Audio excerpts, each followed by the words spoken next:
What up, everybody? Welcome back to another week of Crack Kills football.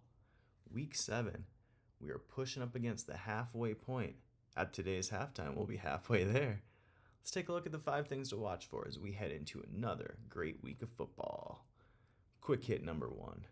Accounts open. Both 0-5 squads finally found their way into the win column last week, albeit in very different ways. No Comment exploded for the high score, just their second high score in 2 years, to take down unfinished business last week, leaning on Rico Dowdle, Jamar Chase, and Trey McBride, who found the end zone. Future Cop, on the other hand, got their win the hard way. The Cops closed the gap on Monday night and won by a tiebreaker in a big upset of Superfly TNT. Now both teams look to turn their first win into a winning streak. NC facing the Tinfoil Kings, Cop faced Shittown. Both had a big Thursday night football, so they'll look to build on that. Quick hit number 2, vintage Strahaning. I know we talked about this last week, but Thursday night football, Scadaboo, Wandale Robinson, Strahaning suffered by all business, and all-timer was made even worse by the final result of their game. AB had a big comeback on Monday night that fell just short, and those 50 points on their bench probably hurt even more. Now they run into a potential buzzsaw this week taking on King Kwan, but they'll need a little bit of help to get the win today, and Marvin Harrison Jr. returns. That was another big part of the loss last week. We'll see if AB can bounce back, possibly upset the leaders. Quick hit number 3, Frang Jeans. The Denim are 5-1, but they have been living dangerously throughout the season. A 1-point stat correction win in week 1 over No Comment. A 74-62 in which they had the 2 lowest scores of the week in that game in week 3, and another 1-point win last week. Now, the Jeans have been surviving without Brock Bowers for multiple weeks, and they've also been hurt by Travis Hunter's ineffectiveness on both sides of the ball.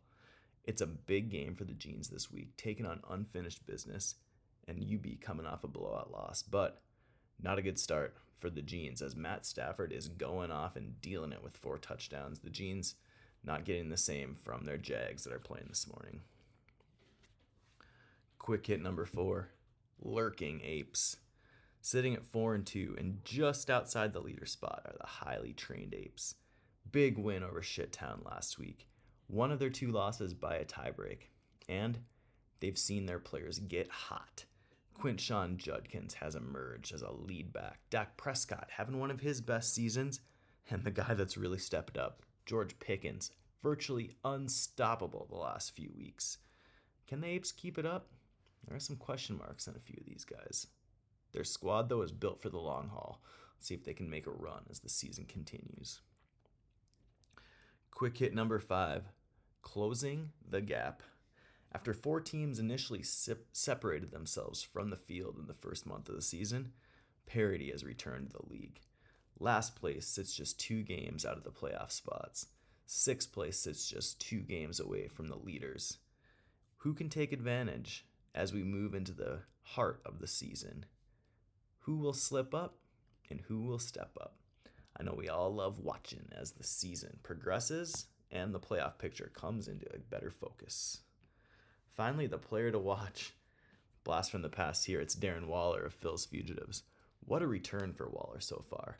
He has scored a touchdown in all 3 games he's played in. 2 games he's found the end zone twice. Volume, though, not there yet, but if he can pick up some volume and keep up the scoring, Waller could be in for one of the great stories and the great years of current tight ends. That's all for Crack Kills Quick Hits for Week 7. Good luck to everyone this week, except the Tinfoil Kings.